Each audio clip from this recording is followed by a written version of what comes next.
एक साल में 240% का रिटर्न दे चुका यह पावर स्टॉक विदेशियों का फेवरेट स्टॉक बना हुआ है। इस अकेले के शेयर में विदेशी निवेशकों ने पिछले एक साल में अपनी हिस्सेदारी 5% से बढ़ाकर 16% कर दी है। अब सवाल यह है कि आखिर इसी पावर स्टॉक के पीछे विदेशी निवेशक क्यों पागल हुए पड़े हैं। आज की एनालिसिस में हम इसी के बारे में बताने वाले हैं। साथ में यह भी जानेंगे कि निवेश के लिहाज से अभी यह स्टॉक कैसा है, अभी पैसा लगाना इसमें ठीक रहेगा या अभी के लिए इंतजार करना चाहिए। इतना ही नहीं, आज हम आपको, जैसा कि पिछले एपिसोड में हमने वादा किया था कि कैंडल स्टिक के बीच जो पतली लाइन होती है उसका स्टॉक मार्केट में क्या मतलब होता है, यह सिखाएंगे और वह क्या इंडिकेट करती है, ऐसे स्टॉक में कितना पोटेंशियल होता है। तो आज आपको धमाकेदार लर्निंग मिलने वाली है, इसलिए आज का वीडियो लास्ट तक जरूर देखिएगा। कंपनी का पूरा नाम genus power infrastructure private limited है और इसका मेन काम घर में मीटर लगाने और उसका सॉल्यूशन प्रोवाइड करने के साथ साथ कंस्ट्रक्शन से भी जुड़ा हुआ है। यानी यह कंपनी इंफ्रा और पावर सेक्टर में पैरेलल काम कर रही है। इंडिया की बात करें तो इंफ्रा सेक्टर में 2025 तक 1.4 ट्रिलियन डॉलर के इन्वेस्टमेंट आने की उम्मीद है। अभी इसका साइज जो है वो 200 बिलियन डॉलर के करीब है, जो सालाना 9.5% की दर से ग्रो कर रहा है। यही हाल पावर सेक्टर का भी है। ध्यान से समझिएगा, अभी 2025 तक 250 मिलियन स्मार्ट मीटर इंस्टॉल किए जाने हैं अक्रॉस द कंट्री, यानी करीब 25 करोड़ की डिमांड अगले 1.5 साल में इंडिया में आने वाली है। और इस डिमांड को सप्लाई करने के लिए इंडिया में जितनी भी कंपनियां हैं उस कैटेगरी में यह कंपनी जो है वो लार्जेस्ट प्लेयर है, यानी सबसे अधिक स्मार्ट मीटर यही कंपनी बनाती है। तो जाहिर सी बात है, ग्रोथ भी इसी की होगी। चलिए बिना समय गवाए कंपनी के फंडामेंटल पर नजर डालते हैं। फंडामेंटल की बात करें तो यहाँ जो लड़ाई है वो बराबरी की है, यानी निगेटिव वर्सेस पॉजिटिव में मामला बराबरी का है।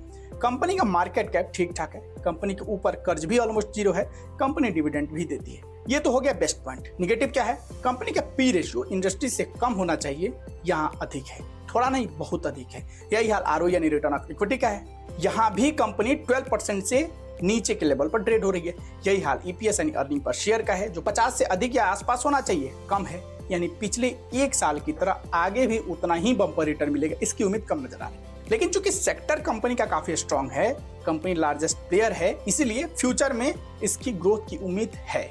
चलिए एक नजर टेक्निकल पार्ट पर डाल लेते हैं, साथ में कैंडल स्टिक वाला टेक्निक भी सीख लेंगे। ये देखिए, ये कंपनी का चार्ट है, यह मैंने 5 साल के लॉन्ग व्यू पर लिया हुआ है।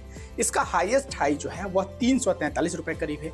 अभी इसका करंट प्राइस 297 के करीब चल रहा है, यानी यह हाई के नजदीक है। चूंकि 5 फरवरी के बाद से कंपनी ने कोई बड़ा ब्रेकआउट दिया ही नहीं है, तो यहाँ यह उम्मीद की जा सकती है कि जब नई गवर्नमेंट आएगी, फिर से नए पावर से रिलेटेड प्रोजेक्ट पास करेगी, तो इस स्टॉक में तेजी की गुंजाइश हो सकती है। रिसेंट में तो थोड़ी मुश्किल दिख रही है, फिर भी आप निवेश से पहले मार्केट एक्सपर्ट से जरूर सलाह लीजिए। चलिए फटाक से कैंडल स्टिक के बारे में सीख लेते हैं। जब इसी स्टॉक का कैंडल है तो फिर दूसरे स्टॉक का क्यों ही उदाहरण है, इसलिए इसी स्टॉक के उदाहरण पर सीखेंगे। ये देखिए, मैंने 3 कैंडल को मार्क किया हुआ है।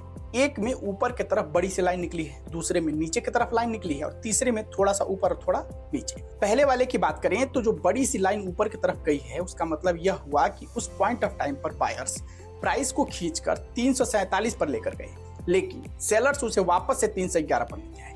अगर वह और नीचे आ जाता तो यही कैंडल रेड हो जाता, जैसे दूसरे वाले में आपको दिख रहा है। तीसरे वाले कैंडल में दोनों तरफ बराबर है, यानी उस दौरान बायर्स और सेलर्स बराबरी में नजर आए।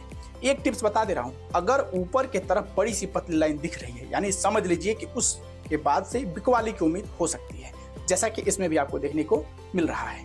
ये मोस्टली चांसेस में होता है। अगर नीचे की तरफ पतली सी लाइन दिख रही है तो समझ लीजिए कि आगे जो है वो बायर्स और स्ट्रॉन्ग दिख सकती हैं, यानी खरीदारी देखने को मिल जाएगी, इन स्टॉक में तेजी की गुंजाइश है। यह तो एक बेसिक हो गया, बाकी और भी कई सारे फैक्टर काम करते हैं कि एक स्टॉक का जो कैंडल है वो आगे किधर की तरफ जाने वाला है। इस पर भी मैं धीरे धीरे करके हर एपिसोड के आखिर में थोड़ा थोड़ा समझाऊंगा, ताकि आपको भी हेक्टिक ना हो और आसानी से चीजें धीरे धीरे समझ में आ जाए। अभी के लिए इजाजत दीजिए, और वीडियो में कुछ अच्छा लगा है तो फीडबैक में अपना ओपिनियन देना मत भूलिएगा। साथ में अपने दोस्तों के साथ वीडियो शेयर कीजिए। धन्यवाद।